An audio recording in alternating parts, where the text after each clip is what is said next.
Thank you for joining us for another edition of Jamaica Magazine. I'm Adrian Atkinson.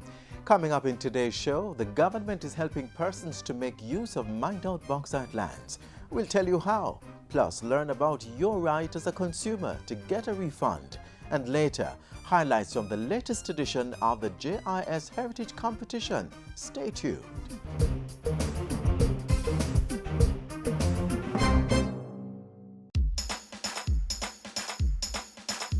We want a productive Jamaica. We all are productive Jamaicans. Productivity to move forward on this land. Productivity, that's the way to go, we should understand. Productivity is the way to go for all us Jamaicans. Small business, big business, old and young, we are tell every woman and man. We want growth and prosperity, free a better nation with a building plan. So we can build our product and sell our product and put more money in our hand. Our economy can rise to a level and build a better nation. Productivity to move forward on this land. Productivity, that's the way to go, we should understand. Productivity to move forward on this land. Productivity, that's the way to go, we should understand. Productivity, Pathway to Prosperity. A message brought to you by the Jamaica Productivity Center, a department of the Ministry of Labor and Social Security.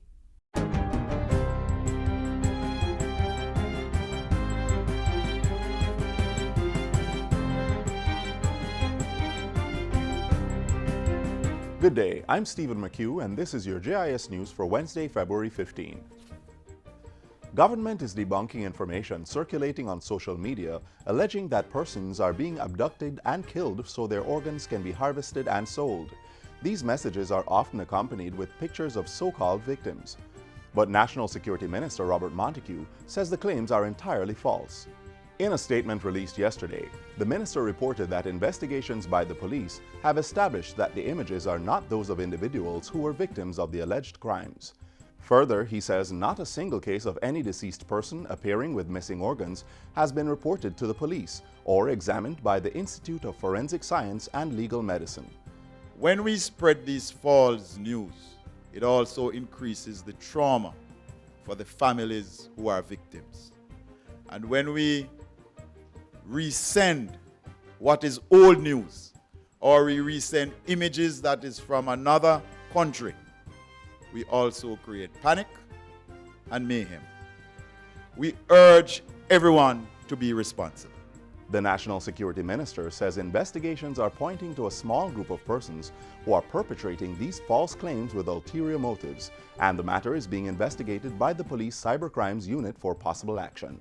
Under the new cybercrimes legislation, a person who commits an offense by using a computer can be fined up to $4 million or be imprisoned for a term not exceeding 4 years or both. The authorities reported that just on Monday of this week, a 35-year-old woman was arrested and charged under the Cybercrimes Act after she posted pictures in social media claiming that her ex-boyfriend is wanted for rape, assault, and murder. Swift investigations by the police revealed that the information was false, malicious, and tantamount to malicious communication under the cybercrimes legislation. Persons who are victims and who have concerns may contact 119, CTOC, or use the Stay Alert app, which is now available in the Google and Apple Play stores. A new school building is being constructed to deliver the Department of Correctional Services, DCS's educational and vocational program for inmates incarcerated at the Tamarind Farm Adult Correctional Center in St. Catherine. Ground was broken on Tuesday of this week for the $3.19 million project, which will benefit over 200 inmates. The facility is being built and furnished by Food for the Poor under its Prison Ministry program. It will comprise 3 classrooms, an office and sanitation facilities, and Food for the Poor will also renovate the institution's computer room as part of the 10-week project. State Minister of National Security, Senator Pernell Charles Jr., has welcomed the project.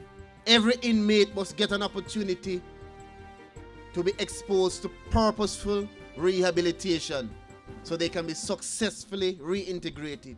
You have created the life-changing opportunities that are going to allow the men here at Tamarind Farm to get more opportunity to reach their maximum potential. You're giving them the second chance that they deserve. Members of the Economic Program Oversight Committee, EPOC, are expressing confidence that Jamaica is on track to pass its first review under the new precautionary standby agreement with the International Monetary Fund, IMF. All structural benchmarks that were due at the end of December 2016 were met. The IMF team is expected to conduct the review for that period between February and March. Going forward, EPOC's co-chair says the key economic indicators are trending in the right direction. The fiscal performance is outperforming and remains positive. Monetary performance in terms of the net international reserves and the non-borrowed reserves also is positive. Inflation is within range. The structural benchmarks have been met under the program. Therefore, we are quite confident and hopeful that we will continue to build on this solid platform going into the second review period ending June 2017. By the end of this fiscal year, the Jamaica Fire Brigade will receive 2 new fireboats as government moves to boost the agency's firefighting capabilities on land and sea. Local Government Minister Desmond McKenzie signed a contract with Brunswick Commercial and Government Products on Tuesday to facilitate purchasing the fireboats. By the 31st of March, we are expecting to have these 2 boats in the shores of our country. The cost is $1.3 million US dollars, and this was secured and done. We got the necessary approval from cabinet in order to facilitate, to expedite the purchase of these 2 very, very critical and important piece of response unit for the Jamaica Fire Service. Acting Commissioner of the Jamaica Fire Brigade, Raymond Spencer, says the new fireboats will significantly improve the services offered by his agency. We are cognizant that there are 5 ports, and we have seen a steady increase of cruise ships over the last year or so, and we would want to make sure that in the event an incident occur because of the increased activity, we are in a position to respond effectively and efficiently to prevent what may have been a disaster. And finally, the National Water Commission will be training 150 of its employees in non-revenue water management. The NWC signed a Memorandum of Understanding on Tuesday with the Heart Trust NTA and Israel-based company Maya for the training initiative. It's being done under the Kingston and St. Andrew Non-Revenue Water Co-Management Project. To ensure a highly skilled and dedicated non-revenue water team that can ensure the ongoing use of best practices after the 5-year period when the contractor's service term ends. Non-revenue water is currently estimated at 59% of the volume that enters the water supply and distribution networks. Under the Kingston and St. Andrew Non-Revenue Water Co-Management Project, that figure is expected to be reduced to 45% in 2 years and 30% at the end of the contract. And that's it for JIS News Today. I'm Stephen McHugh. Thanks for watching.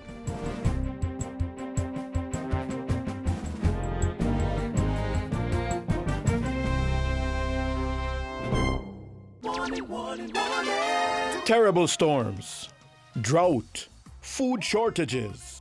Climate change is real.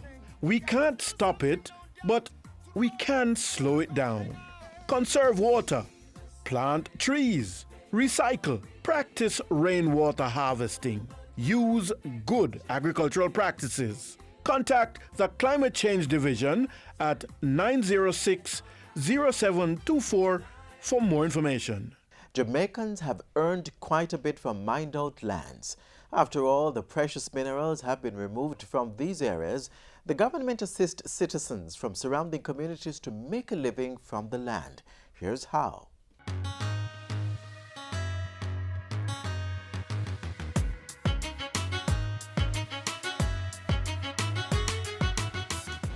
Bauxite mining is a profitable venture for Jamaica and other countries, but the effect on the land can be rough. Locally, steps are being taken to restore mined-out lands to productive and profitable use. The mining communities of Wat Town and Tobolski in Water Valley St. Anne are shining examples of the possibilities. Scores of farmers there have been benefiting from water harvesting and greenhouse technology, allowing them to earn from the land. I feel very good, and especially when we are reaping. Yeah, feel good about it and thing, you know. The citizens who have formed themselves into groups are setting the trend for other communities to follow. Communities like those that will benefit when Transport and Mining Minister Mike Henry fast-tracks the transfer of ownership of mined lands to citizens for housing, agriculture and other purposes. I'm going to see how much I can step in to work very closely to ensure the handing over back of land, the handing over back of titles, and how that can relate to increasing the agricultural output in relation to it. That policy is encouraged by the level of agricultural production at Wat Town and Tobolski.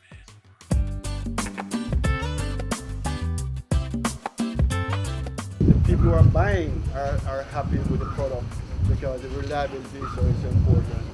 The farmers have been supplying the hotel and supermarket retail sectors and are overjoyed at what they have been able to achieve on mined lands which were previously idle. This is an opportunity for all of us here in this community because we have never seen anything like this before. We produce tomato and sweet pepper and we are doing well. When you compare it with outdoor farming, this is actually a lot more than outside.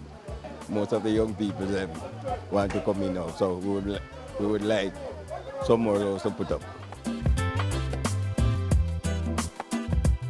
Mining pits on the properties have been transformed into rainwater harvesting ponds, which provide a reliable supply of water for the plants in the greenhouses. Over 8,000 kilograms of produce were supplied in the first 4 months of the project at Wat Town. I want to tell you that we have 20 farmers that is benefit from this greenhouse.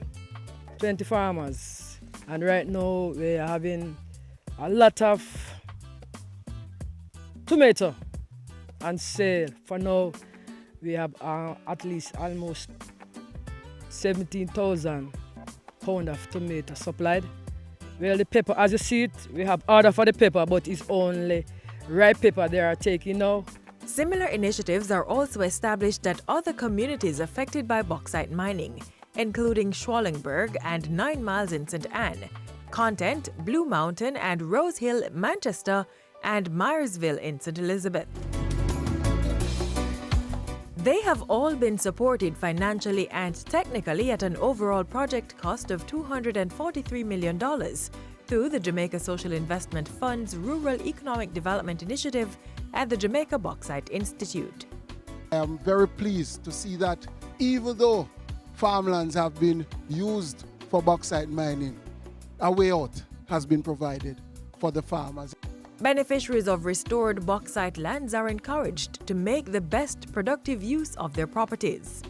And with major developments in transportation on the horizon, the Transport and Mining Minister says farming on these lands will get more lucrative with easier access to rail, road, and air cargo transportation. So what I want you to appreciate is the vision that I'm seeking to bring in the connectivity of farming, transport, and reaching there. Supporting sustainable development of communities on lands which have been mined, promoting self-sustainability and integrating mined-out areas in national development.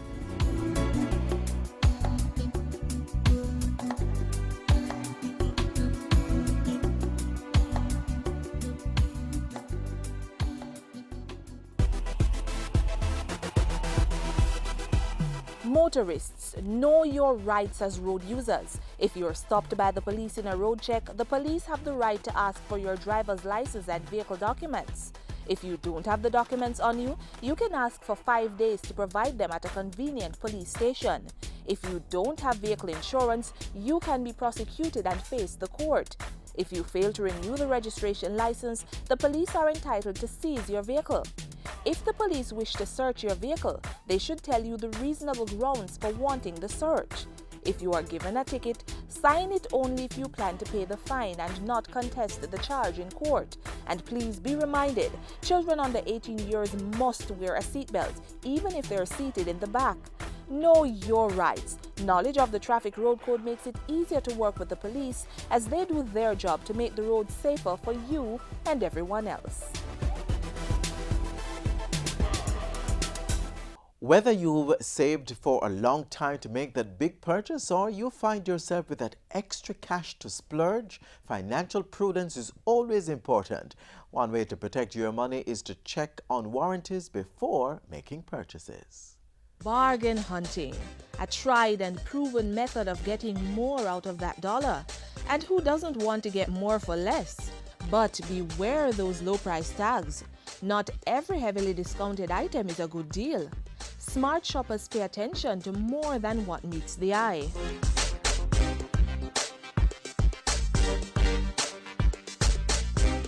Many of us love to shop, whether for food, clothes, appliances, or the latest gadget. But when shopping, there are certain things that can dilute your delight. A purchase with a factory fault but no warranty. A vendor who won't allow you to exchange an item that's a size too small. And merchants who refuse to honor a product recall.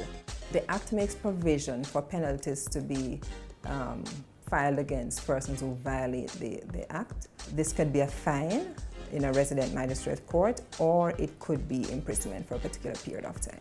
The fine depends on the nature of the nature of the offense.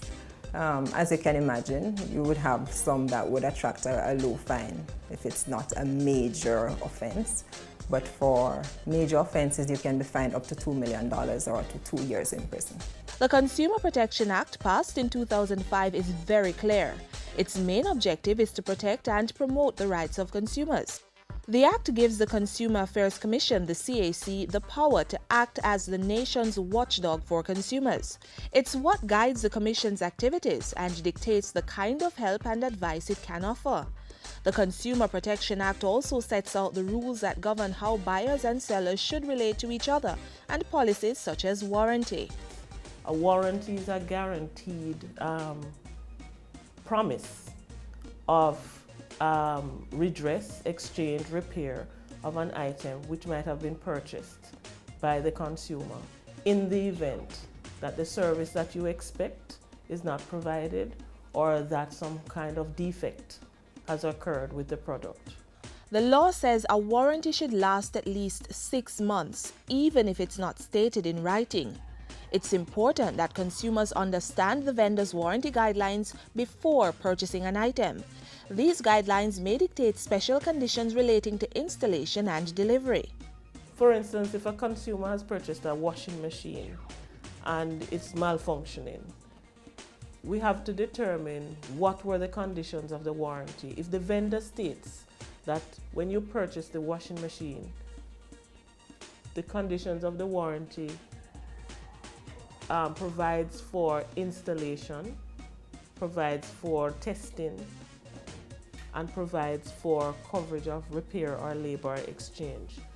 The consumers must understand that if you install that washing machine yourself, you're actually voiding your warranty. Whether you're in the popular shopping districts in downtown Kingston, Barnett Street, Montego Bay, or virtual shopping malls online, the CAC says some basic rules apply when it comes to warranty. Read the fine print. Understand what your warranty conditions are, because once you have purchased that item via the internet, the e-Transaction Act is triggered. Part of the process is to understand what applies in the country, the destination. Because some of these warranties, if you read them, they will tell you apply in the US only. Some of these warranties will even exempt certain states within the United States, right? Or it might say EU members only if you're shipping from Europe.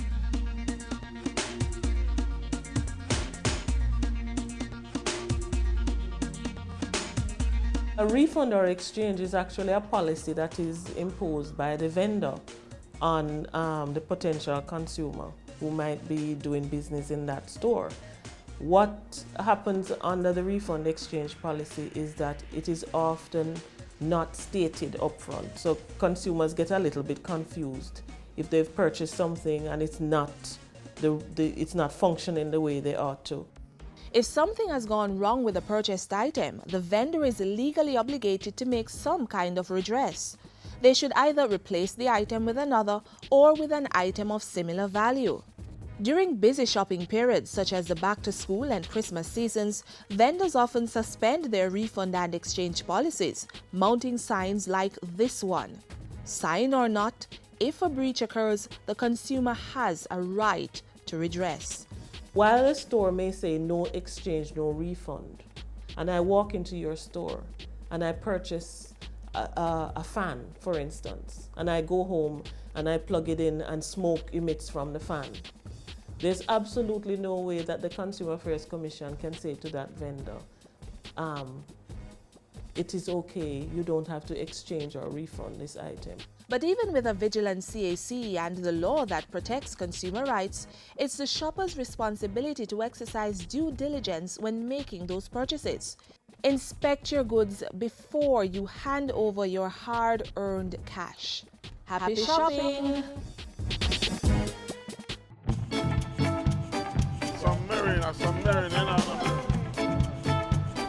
Yeah? Yeah, man, I have the pocket 6,000. 6,000. Yeah. How much I want? Yeah, man, 2 bills I want. Yeah, man, the one that's yeah, man. Same. Alright, what one, cat? You don't know, I sit downtown the other day there. Oh. I want to come brethren them man, we buy and sell marina. One of them I sell a 6-pack for $1,000 and the next one I sell one for $200. So where buy? Buy 5 of them for $1,000. Think them can't rob me. So Uncle Fancy is the same $1,000 you would spend to get the 6? Seriously? Tell them again now my math brains. Math count. Math count. Sponsored by the Ministry of Education. Up next, highlights from the latest edition of the JIS Heritage Competition.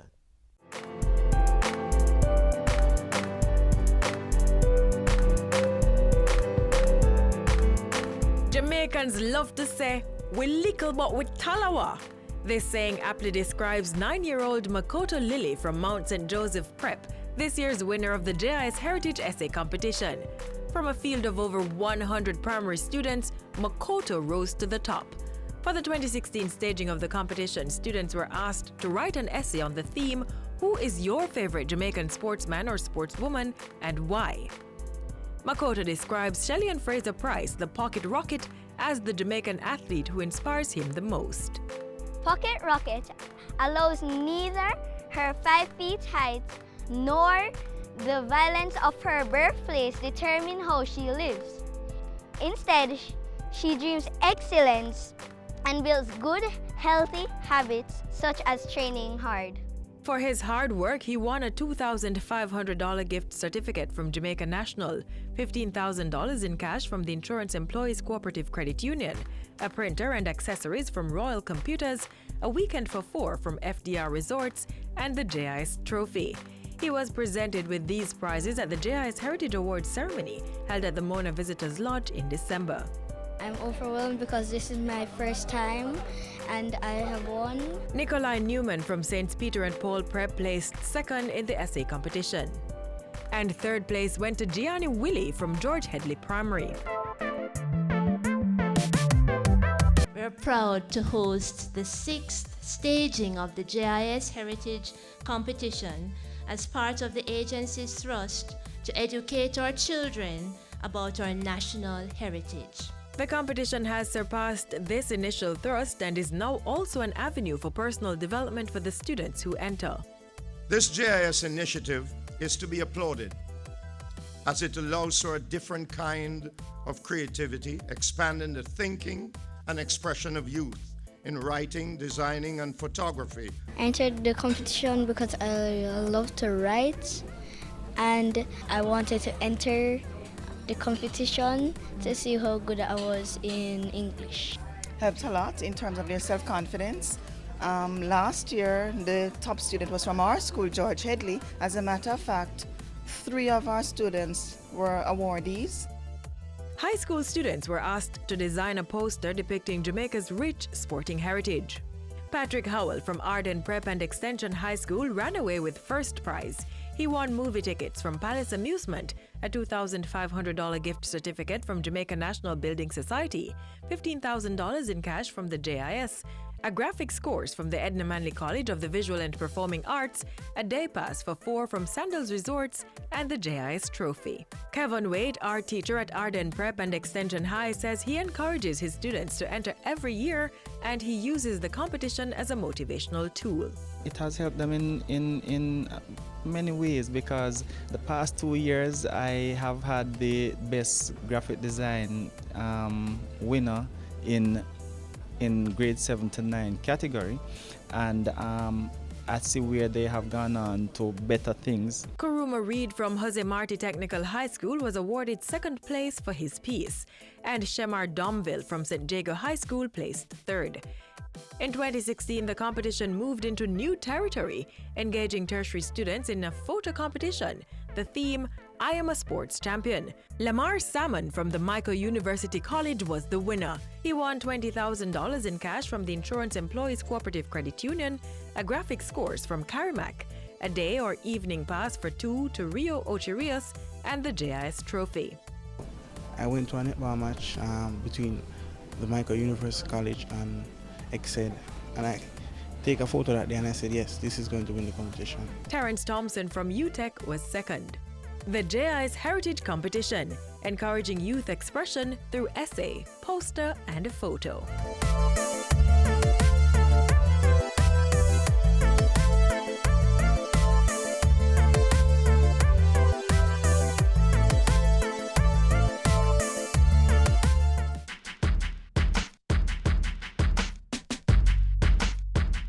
If you are walking on the streets and you feel like you're being followed, chances are you're being followed.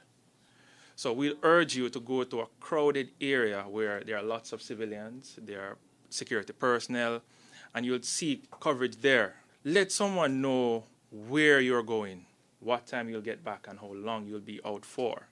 That is very important for us in order, if somebody can't find you, we'll know that you went to X place or Y place. Keep valuables out of sight. So we know we like to display our fancy ring or a fancy gold chain or our bangles, and we love jewelry. But as best as possible, we'd like for you to keep those out of sight or keep them at a minimum. When you're using the ATM, always ensure that you lock the ATM when you get inside. Avoid withdrawing large sums of cash. And if you do have to use large sums of cash, we advise you to walk with company. Have somebody to support you. Looking at safety tips around the home. All of us have some plants around our homes. If you have big trees, we are advising you to trim those hedges. Keep the place as lit as possible. Install more security cameras. Install more lighting around your house. It is important that you have these things in place just in case you're out until late. You can have enough visuals to get inside of your house.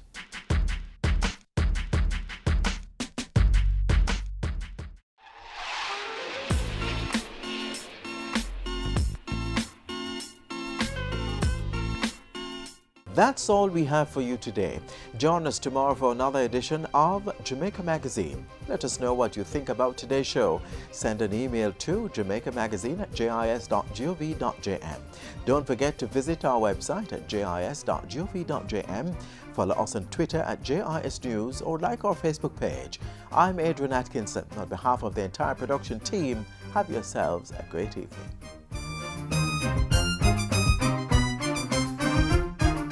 This has been a production of the Jamaica Information Service, the voice of Jamaica.